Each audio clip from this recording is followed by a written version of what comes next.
BDS is a bull purity test by people who want to appear woke but actually slept through history class. It's very shallow thinking that the Jews are in Israel mostly white and the Palestinians are browner, so they must be innocent and correct, and the Jews must be wrong. That's Bill Maher over the weekend, firing back at the controversy surrounding Democratic Congresswomen Rashida Tlaib and Ilhan Omar.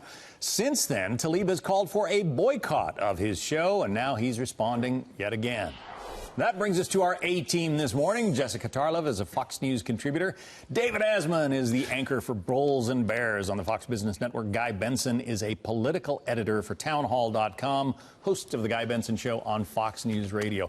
I find it so ironic, Guy, that Rashida Tlaib is denouncing Israel for trying to silence her voice, but now she wants to boycott Bill Maher because he disagrees with her. Well, it sounds like she's into silencing, except for herself, right? She likes boycotting. She boycotts Israel. Now she's boycotting Bill Maher. This internecine fight on the left is interesting. I don't always agree with Bill Maher, but when I do, it's sort of fun. And on this one, I think he's exactly right. He also, later in that clip that we played, he talked about the anti-Semitic foundings of BDS. And that's not just Bill Maher quoting someone, one of the founders of BDS. Chuck Schumer has called BDS anti-Semitic. Nancy Pelosi called it dangerous, bigoted.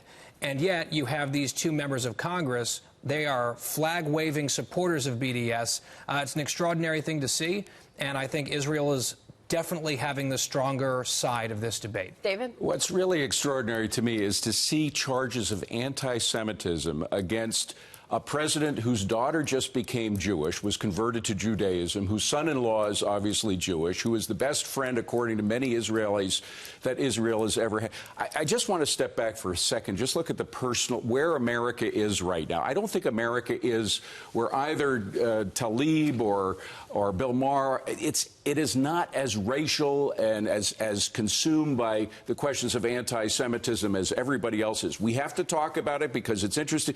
My son-in-law is Jewish. My daughter-in-law is African-American. My wife is Nicaraguan. I'm probably more of a rainbow coalition than most Americans, but most Americans out there are beyond this discussion, this obsession with race. You saw the New York Times editorial board talking to each other about how everything is racism. Racism has to be discovered, whether we're covering science, whether we're covering culture.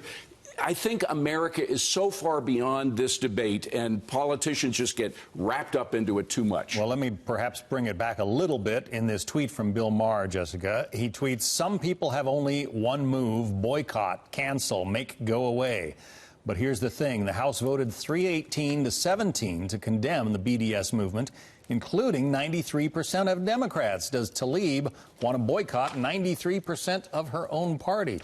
As the Democrat representative on this panel, how do you answer that? I think on this issue, yes, she does want to boycott them. I mean, this is something she feels incredibly strongly about. Representative Ilhan Omar.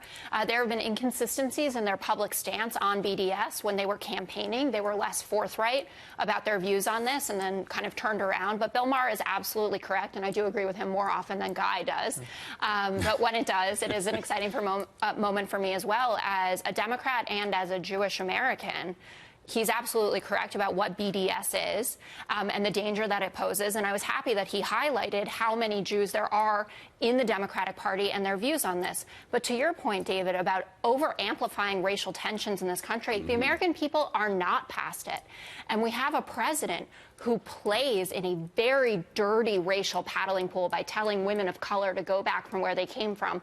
And we can talk about Bill Maher, but let's not ignore what the president did, talking about dual loyalty, which is a classic anti-Semitic trope, something he should never have spoken about, calling himself, you know, the king of Israel. Let us not ignore either the fact that we just had the head of DNC Communications, Ms. Hinojosa, bring an element of racism into a discussion of immigration that did not belong there. When she said, is it the color of the skin? Is that the reason why these people are being locked up in cages? I mean, that was so totally... Was it a question of the color of skin that led Jay Johnson to view immigrants in cages during the Obama administration? You don't have to bring this issue of racism where it doesn't belong.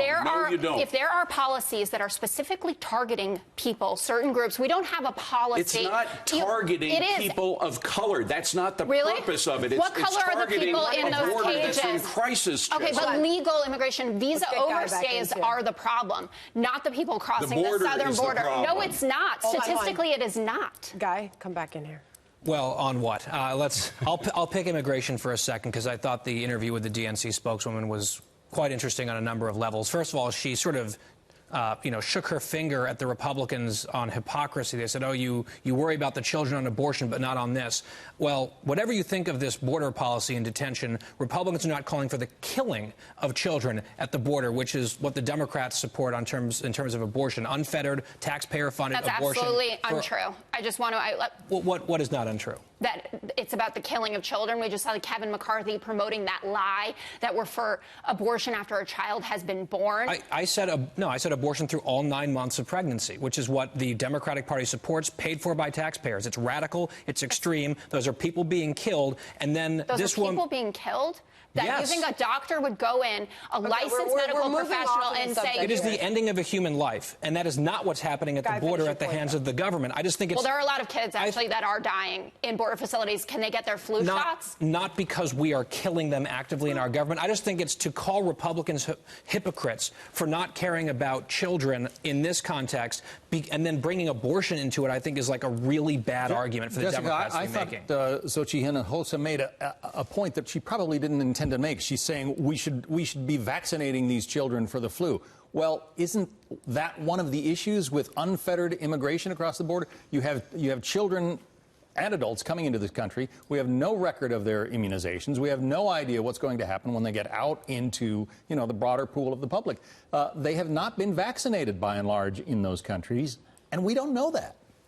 Yeah, I think that every person in one of our facilities should have the right to see a doctor to get their immunizations. They should have soap, toothpaste, toothbrush. But the talk about what they're bringing in here, the infestation talk, the invasion talk is dangerous. That's what the El Paso shooter was talking about. I think Democrats are in a real political bind when it comes to immigration. Remember, they were the ones who were saying there was no crisis at the border when clearly there was a crisis at the border. They were the ones who were saying that you can't separate families. Now that the families are being kept together, they're opposed to that. They have a real crisis of identity. Exactly where they stand. Are they for catch and release, or are they against catch and release? Guy? Yeah, that I think is the fundamental problem with all of this outrage about the indefinite detention of children together with their families.